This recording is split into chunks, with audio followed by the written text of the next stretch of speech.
All right, what is up? Welcome to the first episode of the SUITA podcast. Very scuffed, but today I'm joined with one of my homies and also someone who has modeled for SUITA, Nathaniel. How's it going? How's it going? Thanks for having me on, Tyler. It's a pleasure, man. For real. Always, bro. So let's get into it. In terms of modeling, what kind do you want to do? Like runway? I know you've done brand modeling, of course, with SUITA. What's your interests in terms of modeling? Like, what do you want to do next? I really like doing photo shoots rather than doing runway shoots, or just runways in general. I did a runway not too long ago, probably like what? I want to say like almost a month ago now, but it was cool. It was like definitely an experience, you know what I mean? It was fun, like it was there was like so many people that we got to meet. I know you were like connecting with a bunch of different people like outside the venue, but I think that, doing photo shoots where we all meet up and just like take photos at designated areas is more of like my flow or more of my style. Yeah. But I'm more open to like more of I would say just like any types of modeling, but I still want to keep like I still want to do like brands and like clothing to be exact. Yeah, I feel you. Facts. But like no, but real question, where do you hope to be in the next 5 years in terms of like modeling, if that's something you want to take more seriously? I hope to be, doing more content on my social medias, and I hope to get more deals with brands as well. I just started reaching out to certain brands to Say hit him up, hit him up. no, for real though. Like hit me up if y'all need a model, but like I've just been DMing more like brands and like trying to get to know them more and just be like someone that could potentially, be a face in their, you know, in their group or in their just in like their modeling scene. And I was like that was poorly worded, but like yeah, that's like something that's where I see myself in the next 5 years. Definitely having more brands like on my side or just like more brands that I could, reach out to and model with. And yeah, Like working for a brand?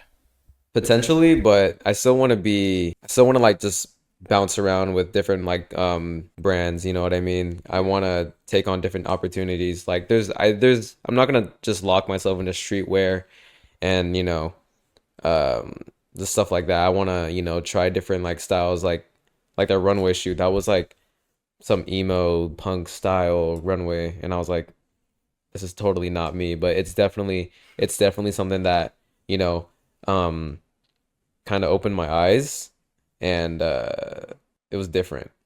So I want to like keep that difference like going. Nah, because 5 years from now, you could really be doing runway shoots and stuff for like a lot. I don't know. Are you trying to take like the social media route or just sort of like a low key, like private agency modeling sort of route?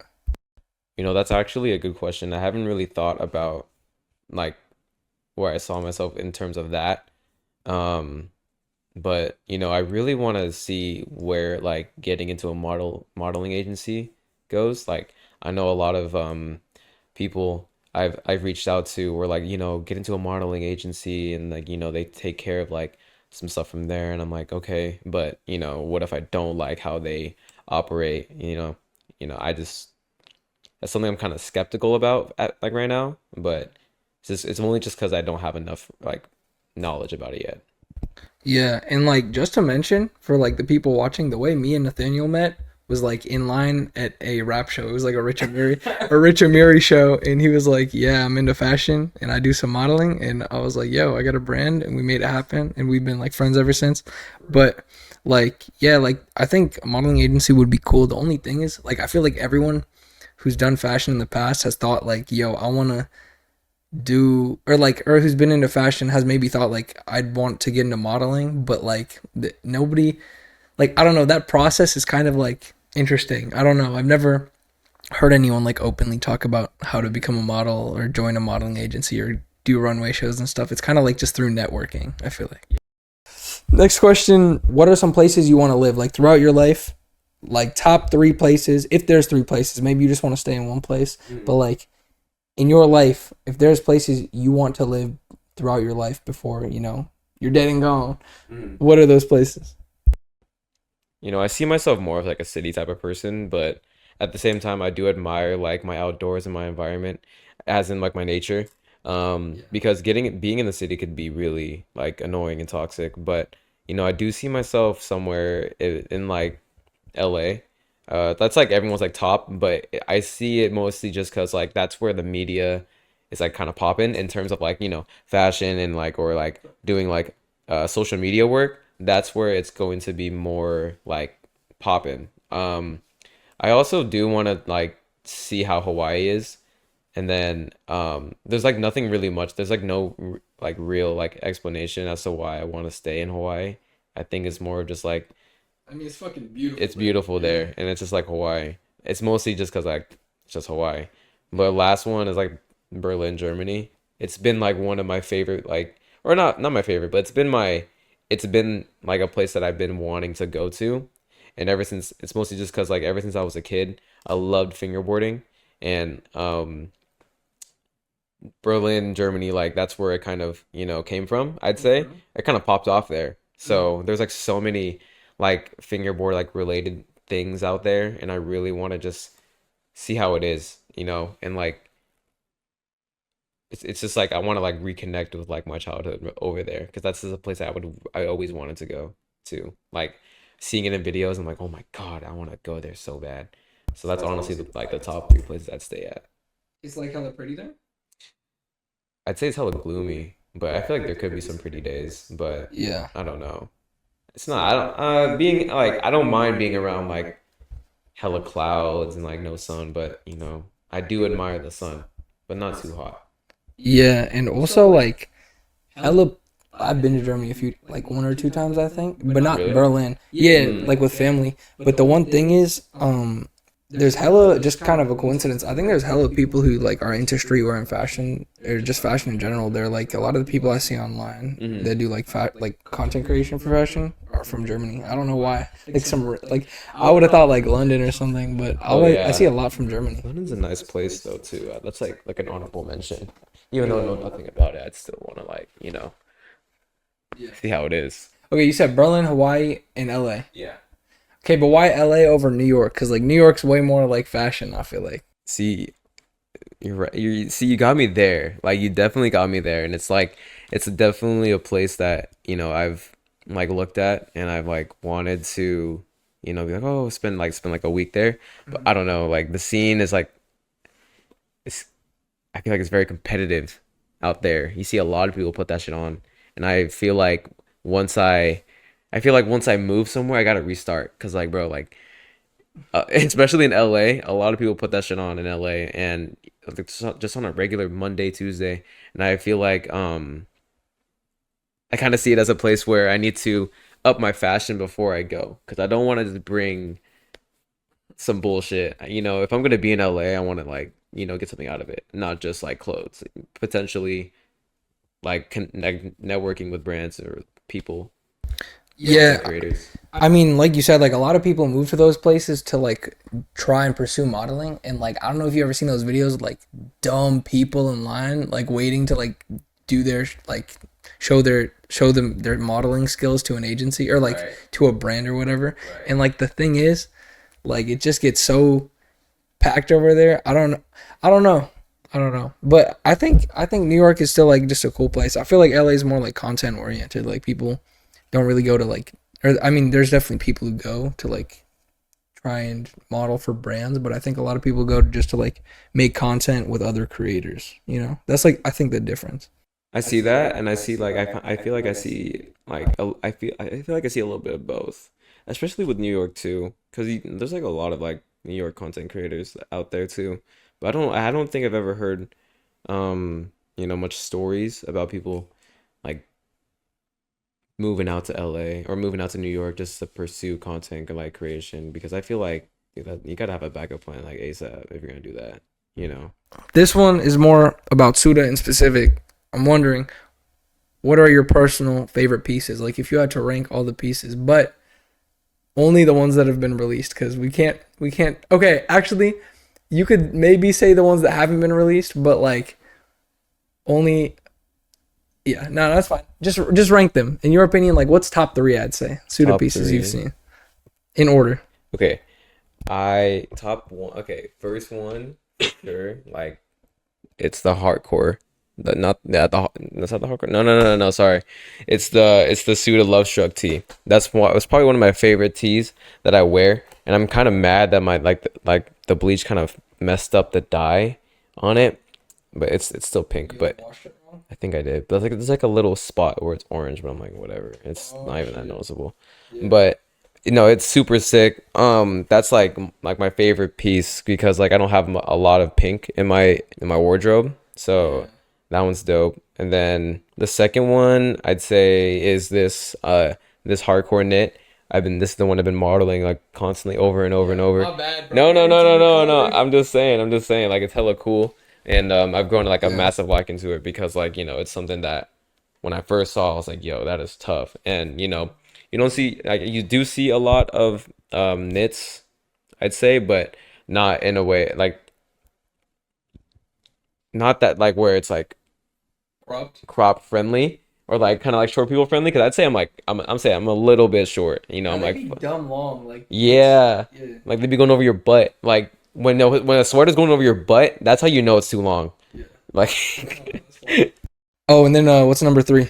number three, it has to be the Tranquil Night, and that's another one I've been modeling, or I did model. It's really The cool. first one. Yeah, and I liked it because it felt like it fitted like a really nice pro club shirt, and Color. yeah, tight collar, and like there is some brands that get it right, and there is some brands that just get it wrong, but yours was like stretchy in a way.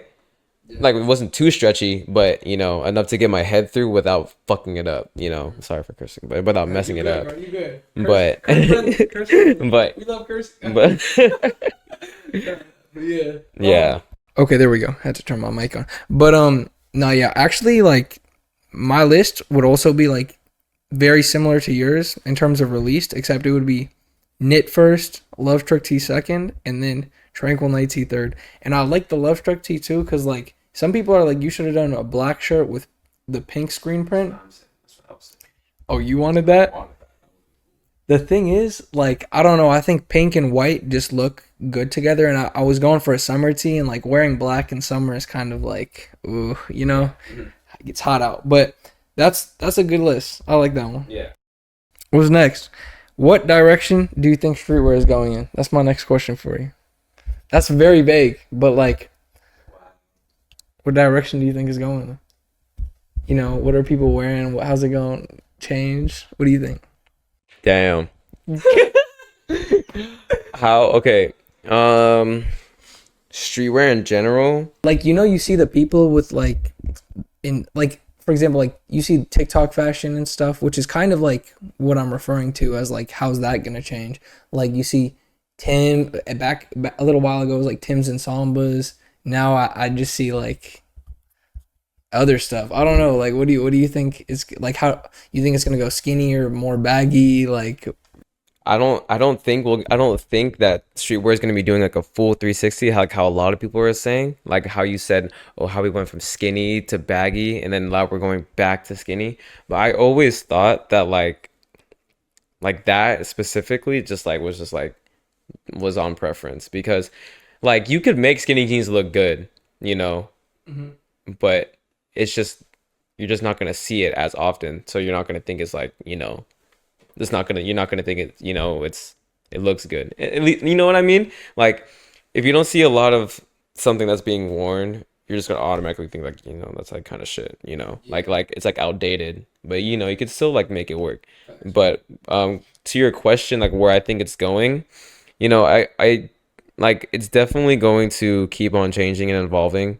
With the help of TikTok and a lot of people, kind of finding already made like products and learning how to style with that. I feel like that's what's like booming right now because Sambas have been out for like how long? And then when did they blow up? You know what I mean? Yeah. Like Along with Tim's. Like Tim's have was so popular in New York, and then like the moment like it hit TikTok, it went crazy. A lot of people in New York got I mean, so mad people about still that. wear Tim's though. Oh yeah, for sure. Tim's is like probably It's up there. it's up there, you Yeah. know? Like it's a good shoe. It's a good boot too. It's a good starter boot. Thanks. Yeah, and that's what and I need a pair. I need a pair bad. Me too. Hmm. High key, like I think. Speaking of boots, I think that's one of the places, in my opinion, like that's one of the places it's been going, but it's gonna continue going. Is like crazy boots and like chunky ass shoes and shit. But more like clothing wise, I've seen like there's this one brand called Only Curse. Shout out to them. I'm gonna put a photo up, but it's like they've been putting like I think it's some brands are gonna start going in the route of like metal hardware where they like add like rings, like snake bite kind of rings, like the ones you put on your lips onto like an edge of a shirt or like some crazy hardware onto the clothing. Okay. And you know, because like we're talking about like fashion and clothing, I think that's like the evolution of it, like new materials and like experimenting with like even technology. Like there's that one Palm Angels like puffer jacket where the back has like their logo and some like star thingy like glowing. I don't know how to explain it, but like I think there's literally lights inside the jacket. It's crazy. So like shit like that. I mean, that's expensive, but like that's where I think like it'll go in terms of evolution wise, like clothing evolving rather than just like same old or like trends wise, I think it'll stay baggy though. Yeah.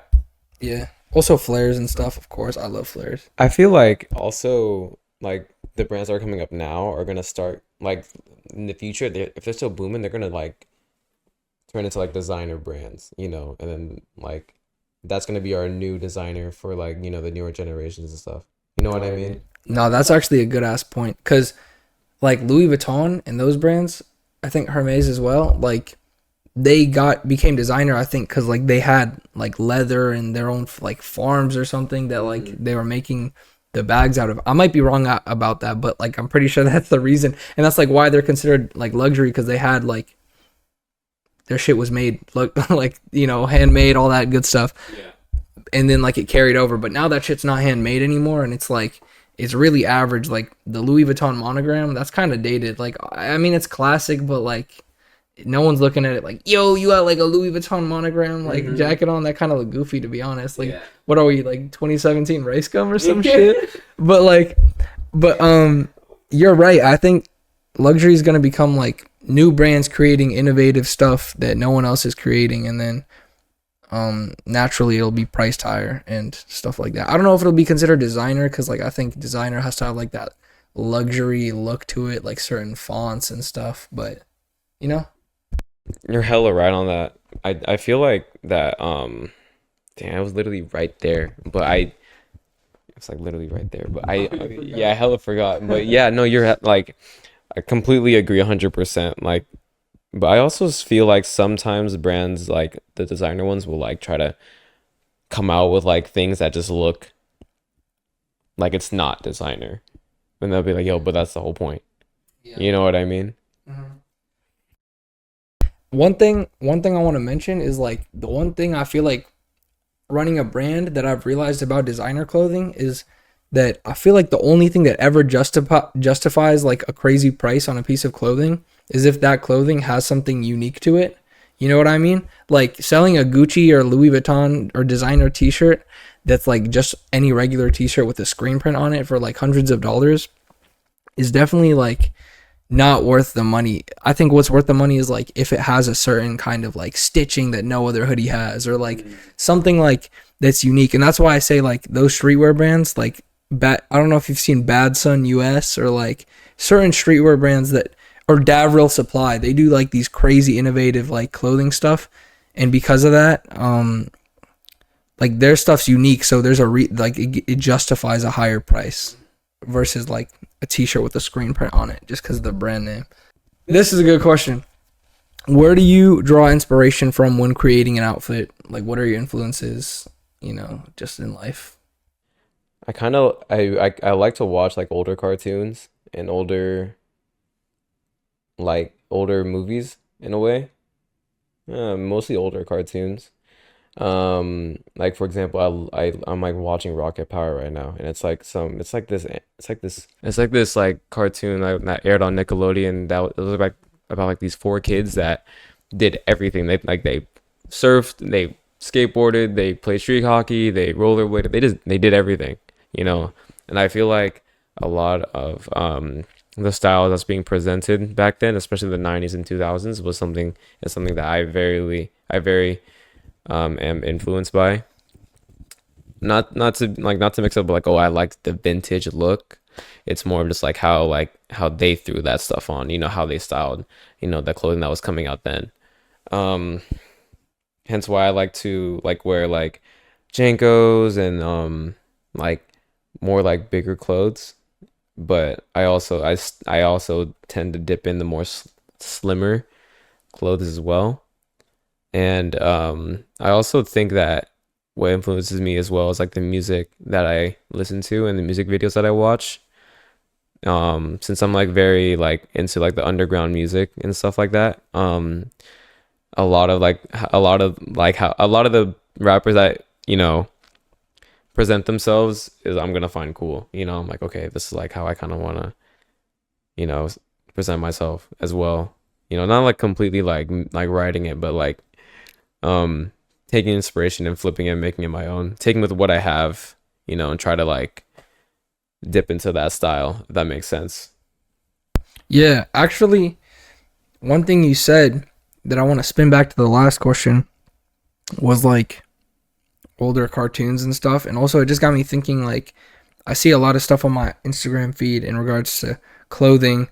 Like people are like looking at older clothing like Oakley shirts and stuff like that, and like I mean people always like vintage, but like you know they're like people are looking at like older clothing and trying to, or a lot of brands are trying to like recreate it to make new like cool clothing that has like that vintage aesthetic to it. Like you know the brand Raspberry or GV Gallery? Yeah, I heard of them. Yeah, they got this like one Oakley inspired like Raspberry Hills tee, and it's like inspired by like a vintage t-shirt. Like yeah, it's like almost like a recreation of like that old wave, but I didn't hear what you said the cartoon was. What did you say the cartoon that you watched was from the The cartoon was called Rocket Power. I don't know when it aired, but I think it was around the like 90s or early 2000s. I was trying to think about other cartoons that had good style while you were talking, but off the like the top of my head, it was like that one. And also something you said talking about the music you listen to. That's actually one of the questions I had about underground rappers. I was gonna say, what are your favorite underground rappers? Like top five. So Texaco's up there for sure. I want to say Texaco is like probably like one of my favorite plug and B artists, or like yeah, plug and B or like R&B artists. Like I don't know, he does like a mixture of both. He's up there. I've been dabbling into like the newer underground, like Yapo JJ or Xavier So Bass. I've been liking a couple of songs from them too specifically. I know a lot of people would say Netspin, but I don't really like. He's cool, but like you know, not really in my top. I like Booth Pack Mookie. Like I like some of his songs, or like you know, I like a good amount of his songs. And then I like Jades, but not the newer Jades. I like old Jades. Um, that's why he's top five because he's going through like some weird thing, dude. I don't know. Like his music's not really hitting for me right now, but it did back then. So yeah. Yeah, I saw that. That was that one clip of him like on a podcast. Yeah, bro, he looks so Got the V-neck shirt on too. No, bro, nothing it's wrong, very, but no, yeah, like no, it's very deep though, you know. shit. Sometimes y'all just trying to be different just to be different, bro. Bro. Just, like what? Nah, I'm just kidding. But yeah. If you had to give advice to someone who wanted to become a model and is just starting out, what advice would you give them? See, I'm not even that far into my aspiring modeling career to like even give someone else advice, but Let me say one thing though, because he's modeled for big brands like Icona Club. They're big as shit now. So like, I mean, you have some like accomplishments. So I'm sure yeah. you could talk about that a little bit, maybe. I feel like the number one thing I tell myself when it comes to like you know, like wanting to, you know, pursue this modeling stuff is like always dress for yourself. You know, you never want to like dress for, you know, other people. You don't want to dress for to get like likes on Instagram. You don't want to dress to just be like to have like someone say like, "Oh my God, your outfit's so cool." You know, that's not like that's what comes with not wanting to dress for other people. You know what I mean? Like if you genuinely think the stuff that you're putting on is fire, then it's fire. You know what I mean? I feel like there's a lot of insecurity when it comes into the fashion scene, and I'm definitely one of those people that's like kind of insecure from time to time, or not from time to time, like I'm a good majority of the time. But you know, that's kind of that's like one of the things you have to overcome when it comes to you know, wanting to like, get further in the fashion world, because there's going to be a lot of people competing with you, and you know, you gotta, you know, show out. You know what I mean?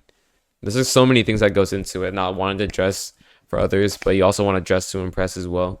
It's like there's just so much that goes into it, in my opinion. Because I think a lot, you know, I make it more complicated than it really sounds. Yeah. Like one thing you said about insecurity, like sometimes feeling insecure about what you're wearing, that's actually like one thing I think helps with that is like comfortability. Like if you're comfortable in the shit you're wearing and you don't like, sometimes you wear some shit that like you feels a little too tight and it like got you bothered the whole day, you know?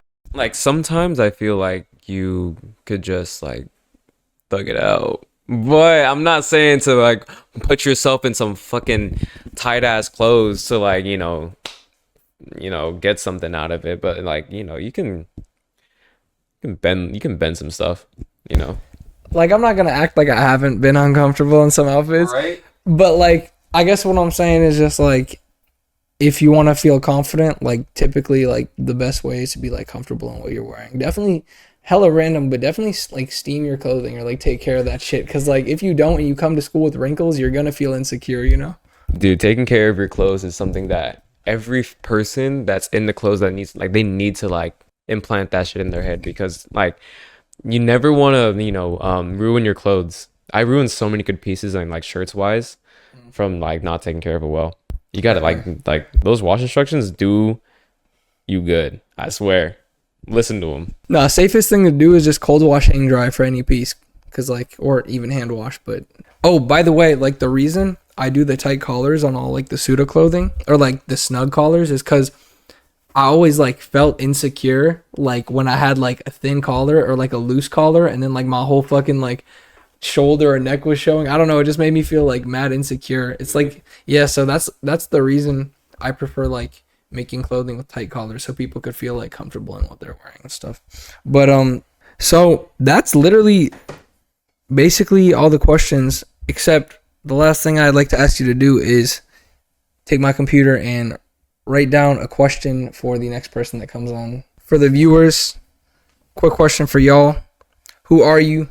Comment one dream or goal you have and share a little bit about yourself in the comments. And who knows, maybe we could help you accomplish that goal. We do have some connections. I got a brand, SUITA. So we'll see. And also, we'd like to get you to know you guys better, so we can make clothing, or I can make clothing that appeals to your interests, you know, because this brand's about making clothing for the people who want to wear it. So, in making clothing for the people we want to wear it, of course, which is basically everyone, but you know, yeah. So that's that. And the last thing I want to say is the Hardcore Knit will be dropping a week from the time we're recording this. August 25th, Sunday, 2024, and it should be out. Take a look on Instagram. I'll leave the links in the bio. And if you want to share any information about yourself, Y'all better buy the knit, because I didn't model all of it for nothing. oh yeah, he's modeling the knit, and this is probably going to be like the last shoot he's going to do with us for a while or forever, who knows, just because, you know, he's trying to grow his own personal stuff, and that's good and it makes sense, and we want him to succeed. So I'm gonna leave his socials in the bio as well, in the description. And yeah, cool, for sure. Appreciate you having me on, Tyler. It's literally a blast, bro. So awesome. Oh wow, that was good. That's a wrap. All right, bro. Fire. What's up? Welcome to the SUITA podcast. This is the first episode, so it's going to be obscenely scuffed, but today I'm joined with someone who is very special to me.